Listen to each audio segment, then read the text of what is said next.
Elder Murray's hand shook as she touched the cold crystal altar. The ancient stone had been in her family for 300 years, passed down through generations of spiritual leaders on Zephyria. Her blue skin looked pale in the candlelight, and all 4 of her eyes were filled with tears she refused to let fall. The great temple was packed with people. Families hugged each other tightly. Children asked questions their parents could not answer. Old people whispered prayers to ancestors who had been dead for centuries. Everyone knew what was coming. Everyone knew they could not stop it. Counselor Turok burst through the temple doors. His breathing was heavy, like he had been running. His normally calm face was twisted with fear. The crowd turned to look at him, hoping for good news but expecting the worst. "The censors are sure now," he said, his voice breaking. 200 ships. All of them belong to the Kethfer Dominion. They will be here in 3 days. A woman in the crowd screamed. A man fell to his knees. Children began to cry. The Kethfer were famous across the galaxy for being cruel. They took entire planets and turned everyone into slaves. They destroyed cities for fun. They ate people who fought back. Murray had heard the stories. Whole civilizations wiped out in days. Billions of people taken from their homes and sold in slave markets on distant worlds. The Kethfer never showed mercy. They never left survivors who could tell others what happened. Zephyria was a peaceful world. They grew food and made art. They studied the stars and wrote poetry. They had no army. Their ships were built for carrying crops, not fighting wars. Their strongest weapons were tools for cutting down trees. "What can we do?" asked a young mother, holding her baby. "How can we fight them?" Turok shook his head. "We cannot fight. We have nothing to fight with. All we can do is hide in the underground. Shelters, and hope they leave some of us alive." But Elder Murray stood up slowly. Her old bones ached, but her voice was strong. "No," she said. "Our ancestors told us about this day. They said when darkness comes to Zephyria, angels from the void would save us. We must believe." Some people in the crowd looked hopeful. Others shook their heads. How could angels help them now? The Kethfer had conquered dozens of worlds. Their ships were like moving cities, covered in weapons. Their soldiers were monsters, who enjoyed killing. "What kind of angels could stop 200 warships?" asked a farmer. His hands were dirty from working in the fields. His face was honest and simple. Murray closed her eyes and remembered the old stories. Her grandmother had told her about the prophecy when she was just a little girl. When evil comes from the stars, beings of light will come to help us. They will not look like us. They will not speak like us. But they will fight for us because it is right. The crowd was quiet now. Outside the temple, they could hear families packing their things. People were going to the underground shelters that had been built long ago. The shelters were deep and strong, but they could not hold everyone. Many would have to stay on the surface and face whatever came. Murray walked to the window and looked up at the night sky. The stars looked the same as always. It's beautiful and distant and cold. Somewhere out there, the Kethfer ships were coming closer. But maybe, just maybe, help was coming too. "Everyone must go to the shelters now," she announced. "Take only what you need. Help your neighbors. Take care of the children and the old people. And remember, we are not alone. Someone is coming to help us." As the temple emptied, Murray stayed behind for a few more minutes. She looked at the altar. One last time, the crystal seemed to glow with its own light, as if it knew something she did not. High above the planet, on the bridge of a massive warship, Commander Vorthok studied the information about Zephyria. His red eyes glowed with excitement. His sharp teeth showed when he smiled. The Kethfer looked like giant lizards that walked on 2 legs. They were strong and fast, and loved to hurt others. 12 million people, he said to his officers. Of them soft and weak, no weapons, no armies. This will be easy. His second command, a smaller Kethfer with scars on his face, nodded. The slave markets will pay well for this many workers, especially ones who know how to grow food. Vorthok laughed. It was a horrible sound, like metal being torn apart. Yes, and the ones who cannot work will make good examples for the others. Fear makes slaves obedient. The Kethver fleet moved through space like a dark cloud. 200 ships, each one bigger than anything the Zephyrians had ever built, each one carrying thousands of soldiers. Each one equipped with weapons that could destroy cities. But they did not know that far away, other ships were also moving. Through space, ships that looked very different. Ships crewed by beings who had heard Zephyria's call for help and decided to answer it. The stage was set. Peaceful farmers waited in their shelters. The monsters prepared for an easy victory. And somewhere in the darkness between stars, salvation was coming at full speed. Captain Daeon Kim stared at the star map floating in front of him. Little dots of light showed where his ships were flying through space. Each dot was a human ship, full of people who had volunteered to help strangers they had never met. The bridge of his ship was quiet, except for the soft hum of computers and the breathing of his crew. 3 days ago, Earth's big listening stations had picked up a cry for help from a planet called Zephyria. The message was simple and desperate. Please help us. We have no weapons. We have no army. Bad people are coming to hurt us. The leaders of Earth had talked for only 2 hours before they decided. They would send ships to help. It did not matter that Zephyria was far away. It did not matter that they had never met these people before. Someone was asking for help, and humans could not ignore that. Lieutenant Sojin Park looked up from her control panel. Admiral coming to the bridge, she announced loudly. Admiral Heinwu Jiang walked in. He was a big man with gray hair and kind eyes. Had fought in the water wars on Earth 20 years ago. He had seen what happened when good people did nothing while bad people hurt others. How are we doing, Captain? The Admiral asked. Dayan looked at his numbers. 47 ships are flying together. We are pushing our engines harder than we should. We will get to Zephyria 6 hours before the bad guys arrive. The Admiral nodded. He knew their ships were not the best. Most of them had been built for other jobs. Some used to carry people to new planets. Others used to move heavy things between worlds. Only a few had been made for fighting, but they were all Earth had. After the climate disasters that almost killed everyone on their planet, humans had learned to use what they had. They had learned to work together. They had learned that every person mattered. On the destroyer ship called Seoul, Petty Officer Minho Lee was eating dinner with his friends. The food was not very good, but it was hot and filling. Around the table, young men and women from all over Earth shared stories about home. I miss the rain in Seoul, said Minho, even the dirty rain we used to get during the bad years. I miss my mother's cooking, said another sailor. She makes the best kimchi in all of Korea. I miss the mountains, said a third. Before the floods, you could see them from my house. Earth had been dying 50 years ago. The oceans were rising. The weather was crazy. People were fighting over clean water and good land. Many thought humans would not survive. But something amazing happened. Instead of giving up, people started working together. Countries that had been enemies became friends. Rich people helped poor people. Scientists from everywhere shared their knowledge. Slowly, very slowly, Earth got better. Ensign Yuna Choi was the youngest person at the table. She was only 18 years old, and this was her first time in space. She had joined the Earth fleet because she wanted to see the stars. She had not expected to fly into a battle. I don't understand, she said quietly. Why are we doing this? People on Zephyria are not human. They are not our family. Are not even our friends? The table got quiet. Everyone looked at Minho. He was older and had been in the fleet longer. He had a kind face and a gentle voice. Let me tell you a story, Minho said. When I was young, my neighborhood was flooded. Big floods, like the ones that used to happen all the time. My family was trapped on the second floor of our house. The water was getting higher. He took a sip of his coffee. Then we heard a boat coming. A family we did not know had come to help. They were not Korean.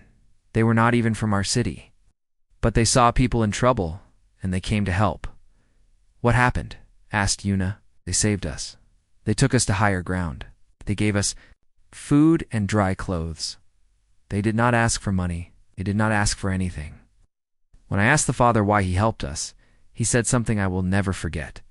What did he say? He said, because someone has to. Because it is right. The young sailors around the table nodded. They understood now. This was not about Zephyria being human or not human. This was about seeing people in trouble and deciding to help. All over the fleet, similar talks were happening. In the engine rooms, workers pushed the machines harder than they should. In the weapon rooms, soldiers checked their guns and practiced their shooting. In the medical bays, doctors prepared. For wounded people, everyone knew the numbers. The enemy had 200 ships. Earth had 47. The enemy soldiers were bigger and stronger and had better weapons. Earth's people were smaller and weaker and had older equipment, but humans had something the enemy did not have. They had each other, had the memory of their world almost dying and people choosing to save it. They had the knowledge that sometimes doing the right thing was more important than winning. Captain Kim looked at the stars ahead of them. Somewhere out there, peaceful farmers were hiding in holes in the ground, praying for help. Behind them, monsters were coming to hurt innocent people in 6 hours. They would find out if being human was enough. The Kethfer ships came out of hyperspace like a dark cloud covering the sun. 200 massive warships appeared all at once, their black holes blocking out the light from distant stars. They moved with perfect order, like a school of deadly fish. Arranging themselves around the planet Zephyria, Commander Vorthok sat in his command chair, his red eyes glowing with pleasure. His ship was the biggest and most powerful in the fleet. From his bridge, he could see the peaceful blue world spinning below. No weapons pointed at him. No defense ships rose to meet him. Just a helpless planet full of soft people waiting to be captured. He pressed a button on his chair. His voice would now be heard by every person on the planet below. "Listen to me, people of this world," he said. His words were translated into the Zephyrian language by computers. "You will give up now. You will not fight. You will come with us quietly. If you fight, we will hurt you. We will find you. You belong to the Kethfer Dominion now. Down." On the planet, Elder Murray heard the terrible words echoing through the temple. She stood at the big window in the dome, looking up at the enemy ships. There were so many, so big, so scary. "Where are the angels?" whispered a young Zephyrian woman next to her. "I don't know," Murray said softly. "I don't know." The prophecy had been so clear.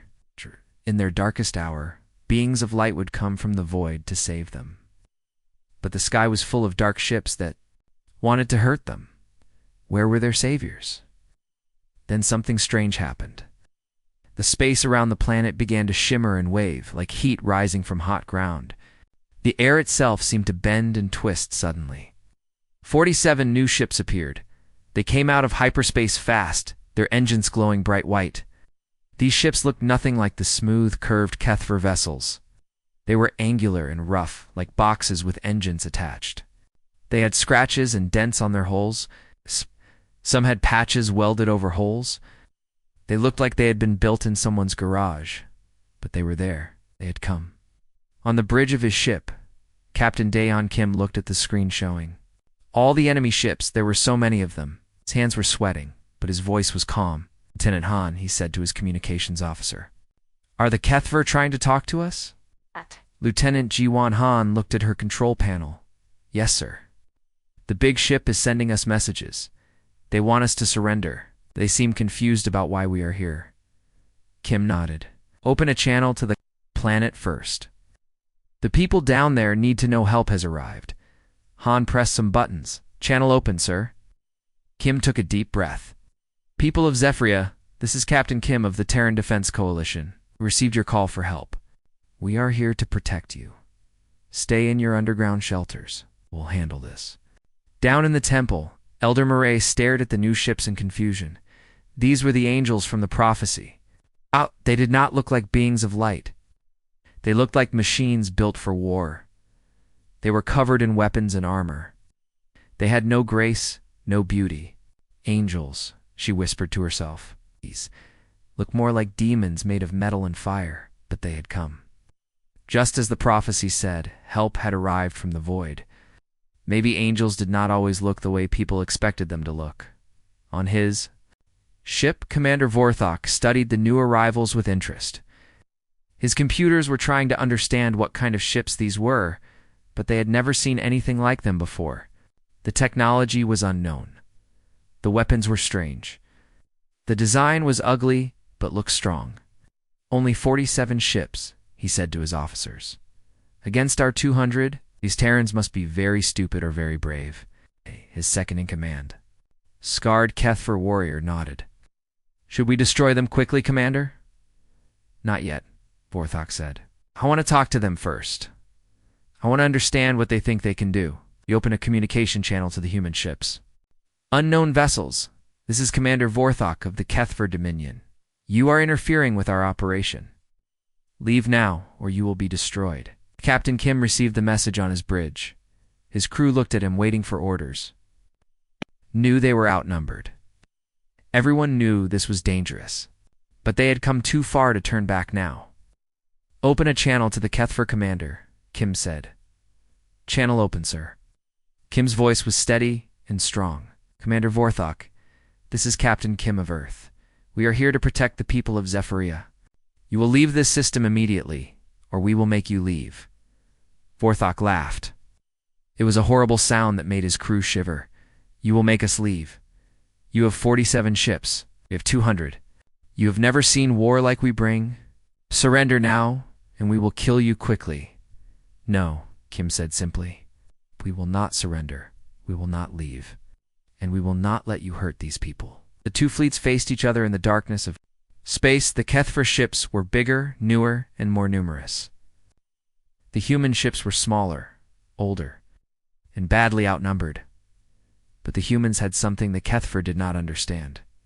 They had come not for conquest or profit, but because it was right. They had traveled across the galaxy to help strangers. The battle was about to begin.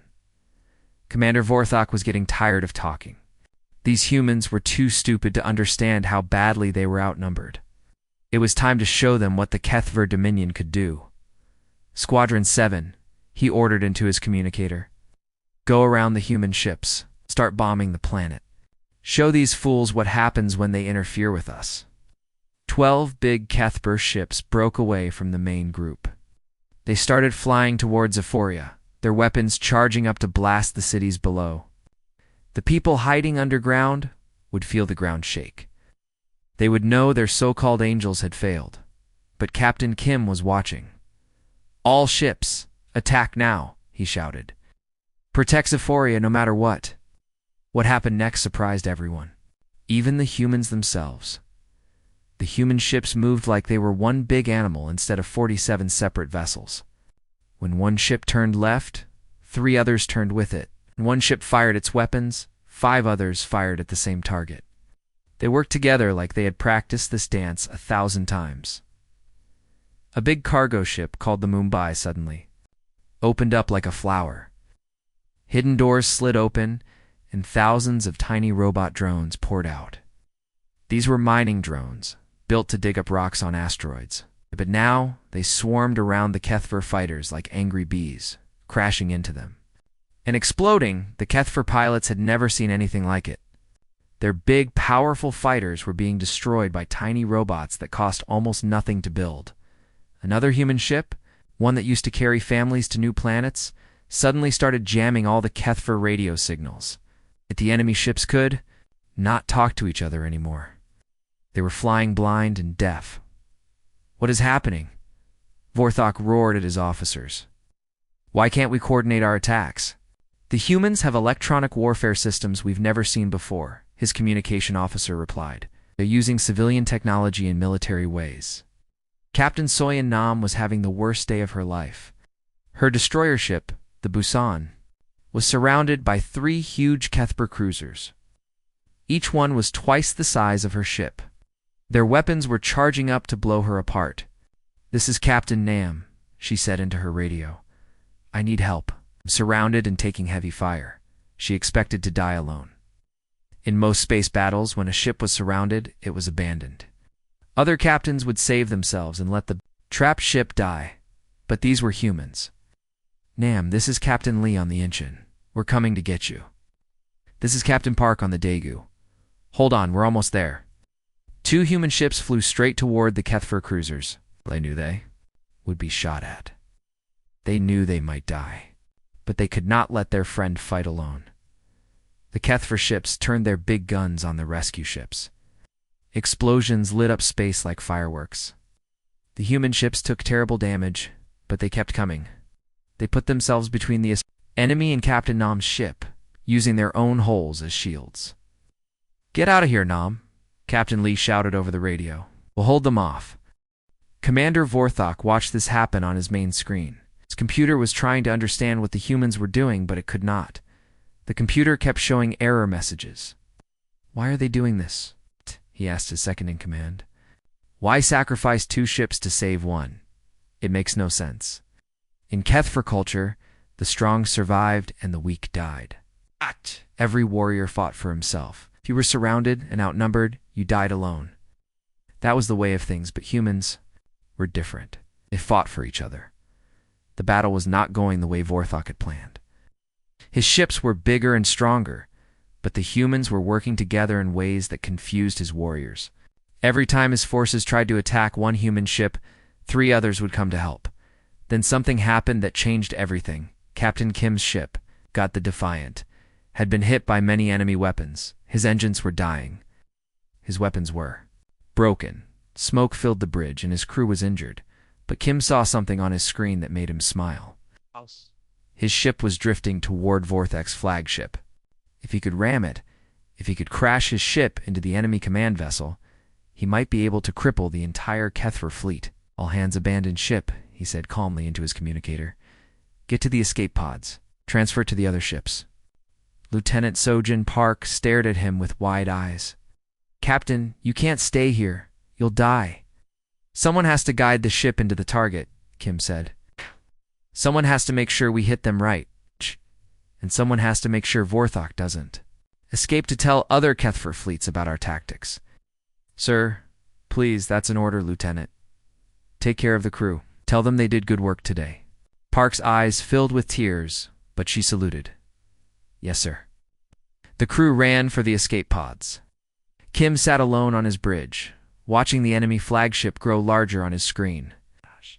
His ship was like a bullet aimed at the heart of the Kethfer fleet. He thought about Earth. He thought about the blue oceans and the green mountains. He thought about the children who would grow up safe because of what he was about to do. The 2 ships crashed together like thunder. Captain Ko walked through the medical bay, watching her crew treat both human and alien wounded. The smell of antiseptic filled the air as doctors worked on injuries from the recent battle.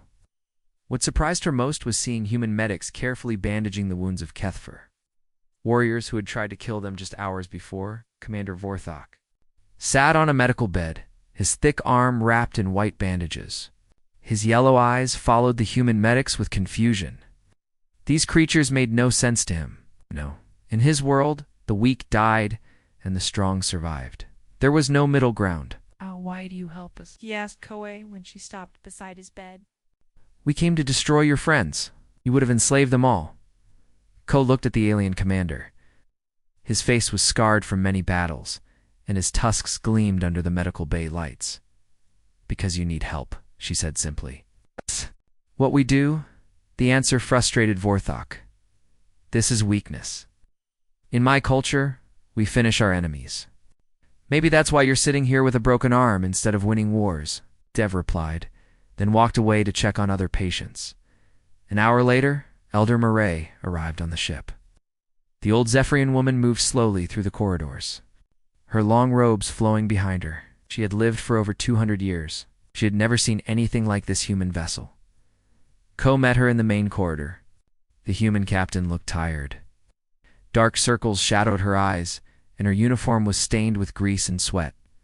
She had been working for 18 hours straight, coordinating rescue efforts and managing her damaged fleet.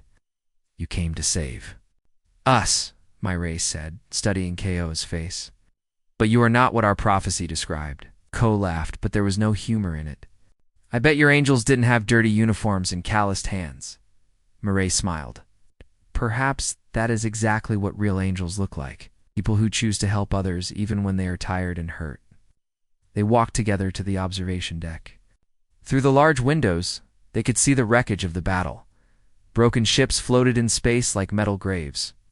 Thousands of people had died today, both human and alien. We lost 30% of our fleet, Ko said quietly. Over 4,000 crew members are dead or missing. Yet you still helped us, Myray replied. You could have run when you saw how many enemy ships there were.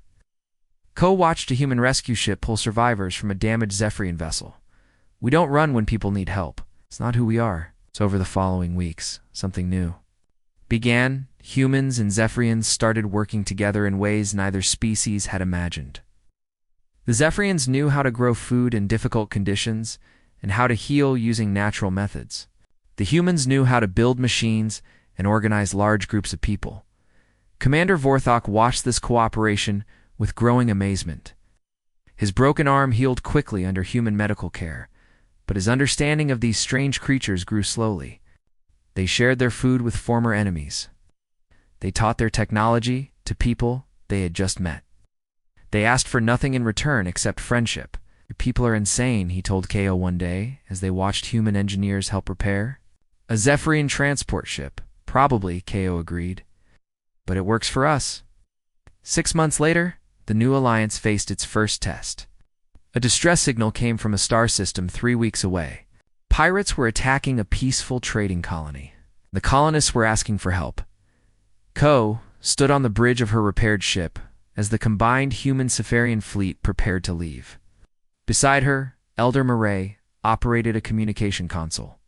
With the skill of someone half her age, ready to answer another call for help, Ko asked. Murray nodded.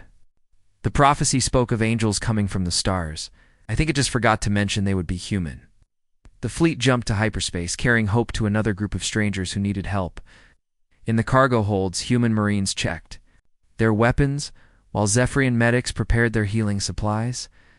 They were ready for whatever they would find. Commander Vorthok, now wearing the uniform of the Coalition, stood beside Ko on the bridge. His people had officially joined the alliance after seeing how humans treated their prisoners and refugees. Still think we're insane? Ko asked him. Vorthok's tusks showed in what humans had learned was his version of a smile. Yes, but I want to be insane with you. As the stars streaked past the windows, Ko thought about Admiral Zhang's final message. They were not gods or conquerors. They were just people who refused to let others suffer alone. Maybe that was enough to change the galaxy, one rescue at a time. The angels had come. They just happened to be human.